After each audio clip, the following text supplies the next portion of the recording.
السلام علیکم ورحمۃ اللہ وبرکاتہ۔ میں ہوں شمع اور آپ لوگ دیکھ رہے ہیں ہمارا یوٹیوب چینل شمع لرننگ اکیڈمی۔ ڈیئرز، جیسے کہ آپ جانتے ہیں کہ ہماری پچھلی ویڈیو تھی سویلائزیشنز یعنی تہذیب کے بارے میں۔ تو ڈیئرز، جو قدیم تہذیبیں ہیں ان میں سب سے پہلی تہذیب ہم نے بابلی تہذیب کو ڈیٹیل سے ڈسکس کیا تھا۔ آج ہم ڈسکس کریں گے مصری تہذیب کو۔ تو ڈیئرز، مصری تہذیب دریائے نیل کے کنارے ابھری اور پھیلی، جس طرح بابلی تہذیب دریائے دجلہ اور دریائے فرات کے کنارے ابھری تھی۔ 1650 سے 1650 سال قبل مسیح کا زمانہ مصری تہذیب کا شاندار دور کہلاتا ہے۔ اس دور میں مصر کی سلطنت بہت وسیع علاقے پر پھیلی ہوئی تھی۔ مصری تہذیب کے 3000 سالہ دور میں تقریباً 30 خاندانوں کے سینکڑوں بادشاہوں نے حکومت کی۔ یہ تہذیب انسانی تاریخ میں سب سے زیادہ مدت تک قائم رہنے والی تہذیب تھی۔ اب ہم مصری تہذیب کے کچھ اہم واقعات ڈسکس کرتے ہیں۔ 3100 سال قبل مسیح، یعنی کہ 3100 سال پہلے، جب حضرت عیسیٰ علیہ السلام بھی پیدا نہیں ہوئے تھے، مصر کے پہلے بادشاہ مینس نے بالائی اور زیریں مصر کو متحد کر کے ایک عظیم سلطنت بنائی تھی۔ مصری تہذیب کا آغاز وہیں سے ہوا۔ اس کے بعد خوفو فرعون کے دور میں غزہ کے عظیم اہرام تعمیر ہوئے، جو آپ لوگوں کو اس تصویر میں نظر آ رہے ہیں۔ یہ ہیں غزہ کے عظیم اہرام، اور یہ جو پہلی تصویر آپ لوگوں کو نظر آ رہی تھی، اس میں یہ مینس کا مجسمہ ہے۔ مصری لوگ پتھروں کو تراش کر جو بھی بادشاہ ہوتا تھا اس کا مجسمہ بناتے تھے۔ تو یہ مینس مصر کا پہلا بادشاہ ہے جس نے مصر کو متحد کر کے ایک عظیم سلطنت بنایا تھا۔ اس کے بعد مصری تہذیب کے سب سے طاقتور فرعون رمیس دوم نے حکومت کی۔ مینس کے بعد فرعون نے مصر پر حکومت کی۔ حضرت موسیٰ علیہ السلام نے اسی فرعون کے محل میں پرورش پائی تھی۔ اس کے بعد اسکندر اعظم کی فوج نے ایرانیوں کو شکست دی اور آگے بڑھ کر مصر پر بھی قبضہ کر لیا۔ مصریوں کا قدیم مذہب اور روایات برقرار رکھی گئی۔ 30 سال قبل مسیح رومیوں نے مصر کی آخری ملکہ کلیوپاترا کی حکومت کو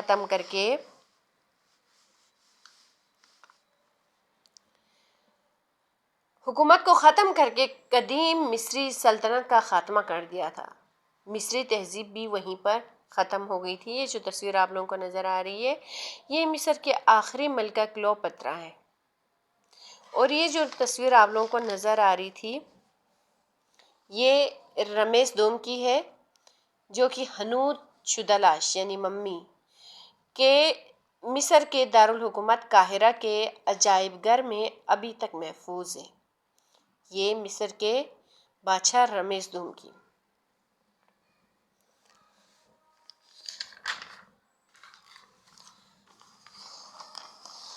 یہ مصر کا نقشہ ہے۔ مصری جو تہذیب تھی اس کا پورا دار و مدار دریائے نیل کے اوپر تھا، چنانچہ اس تہذیب کے بڑے شہر اور بستیاں دریائے نیل کے کنارے آباد تھی۔ یہ جو بلو لائن نظر آ رہی ہے آپ لوگوں کو، یہ دریائے نیل ہے، اور یہ دیکھیں یہاں پر یہ سارے جو ہیں، یہ ایرو آپ لوگوں کو نظر آ رہے ہوگا، یہ دریائے نیل ہے۔ تو یہ بالائی مصر، زیریں مصر، نوبیا، اسکندریہ، بحیرہ روم، یہ سارے شہر مصر میں تھے۔ کسان دریا سے نہریں نکال کر کھیتوں کو سیراب کرتے تھے اور غلہ اگاتے تھے۔ مصر میں ایک بڑا طبقہ مزدوروں کا تھا جو بادشاہوں کے لیے محل اور اہرام اور پچاریوں کے لیے عالیشان مندر تعمیر کرتے تھے۔ مصری جو لوگ تھے وہ جہاز رانی کے بہت زیادہ ماہر تھے۔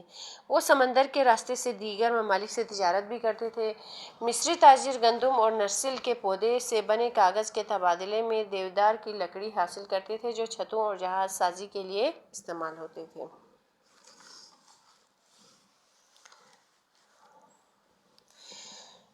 اب یہ جو تصویر نظر آ رہی ہے آپ لوگوں کو، یہ مصر کا بادشاہ فرعون کہلاتا تھا، جس کا مطلب ہے سورج دیوتا کی اولاد۔ فرعون کا مطلب ہے سورج دیوتا کی اولاد۔ مصریوں کا عقیدہ تھا کہ آسمانی دیوتاؤں نے فرعون کو زمین پر حکومت دی ہے، اس لیے وہ مصریوں کا خدا تھا۔ ملک کی تمام پیداوار فرعون کے قبضے میں تھی۔ مندروں میں جو نذرانے وصول ہوتے تھے ایون کہ وہ بھی فرعون کے شاہی خزانے میں جمع ہوا کرتے تھے۔ مرنے سے پہلے یہ خزانہ فرعون کی لاشوں کے ساتھ مقبروں میں دفن کر دیا جاتا تھا۔ ان کا عقیدہ تھا کہ مرنے کے بعد کی زندگی میں یہ خزانہ ان کے کام آئے گا۔ اس تصویر میں دیکھیے، یہ دریائے نیل کے کنارے آباد مصر کا ایک قدیم شہر لکسر ہے، اور یہ جو آپ لوگوں کو ماسک نظر آ رہا تھا، یہ مصر کے ایک مشہور فرعون توت عنخ آمون کا سنہری ماسک ہے، جو فرعون اکثر اس طرح کے ماسک پہنا کرتے تھے۔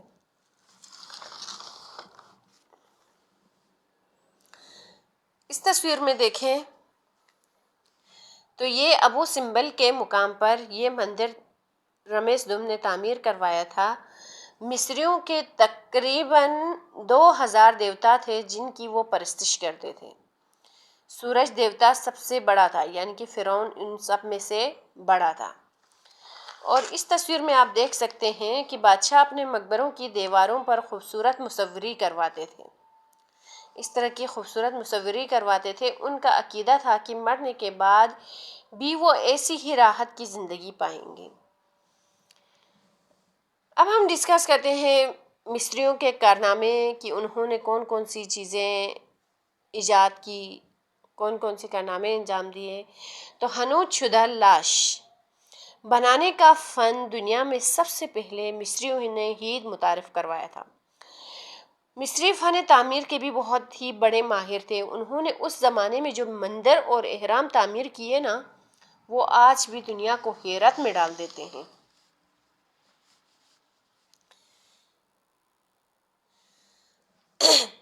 کہ اس زمانے میں صحراؤں میں اس قدر بھاری پتھر کس طرح لائے گئے ہوں گے، وہ انہیں اس صفائی سے ایک کے اوپر ایک کس طرح جوڑا گیا ہوگا۔ اس وقت مشینیں تو نہیں تھی، اور اتنے بھاری پتھر لا کر اتنا بڑا اہرام کیسے بنایا ہوگا۔ کاغذ اپنی ابتدائی شکل میں مصر میں ایجاد ہوا۔ کاغذ بھی مصریوں کی ہی ایجاد ہے، اور مصری دوائیں بنانے اور جڑی بوٹیوں کے استعمال سے بھی بخوبی واقف تھے۔ وہ ریاضی اور اشاری نظام، الجبرا، جیومیٹری کے ابتدائی تصورات سے بھی واقف تھے۔ غرض یہ کہ مصر کی تہذیب اپنے زمانے میں ترقی کی بلندیوں پر پہنچی ہوئی تھی۔ یہ جو آپ لوگوں کو اہرام نظر آ رہا ہے اس تصویر میں، تو یہ اہرام مصر دنیا کے 7 عجائبات میں شمار ہوتا ہے۔ انہیں بننے میں 20 سال لگے۔ لاکھوں مزدوروں نے تقریباً 23 لاکھ پتھر کے بلاکوں کی مدد سے اس اہرام کی تعمیر کی۔ ہر بلاک کا وزن کم از کم 15 کلو گرام ہوا کرتا تھا۔ بہت محنت کی ہے مصریوں نے۔ اب اس تحریر کو دیکھیں تو تقریباً 17ویں صدی قبل مسیح میں یہ لکھی گئی۔ طب کے موضوع پر دنیا کی سب سے پہلی کتاب مصری آثار سے ملی، یعنی